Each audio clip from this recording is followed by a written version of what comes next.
হয়েছে, নক করা হয়েছে। এটা কি কাদের নক? বিজয় আহমেদ, তারাও রয়েছেন আর্সেনালে। এদিকে রয়েছে মিকো, মিকো ট্রোগানের চার্জ, ফুল একটা। ও মাই গড, মির, ইউএন মির তার ফার্স্ট নকটা বের করেছেন। এনিমির পুরো রাশ, ও মাই গড, দ্বিতীয় নক।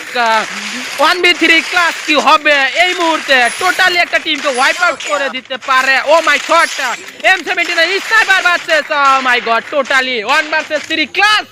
তারা একটা শটে ম্যাক্স 7 এর চার্জ, 1v1 এর একটা ব্যাটেল। এদিকে নিচে প্লেয়ার মিকো যাচ্ছে, দেখেছে কে হিল করার চেষ্টা করবে, হিল করেছে, রাশটা কি দেবে? অলরেডি ইউএন মিরের সামনে প্লেয়ার টোগানের চার্জ, রাহিম ভাই ইল্লু মিকো অলরেডি একটাকে ডাউন করেছে। Shot connecting, 1 versus 2, 3 battle. এখানে কি পারবে?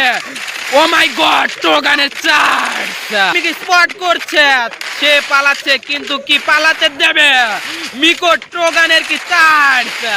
এদিকে লঙ্গানের ব্যবহার করার চেষ্টা, কিন্তু না, 75 ড্যামেজ। এখানে অলরেডি সামনে কে আছে? 1 ভার্সেস 3 একটা ব্যাটেল। ও মাই গড,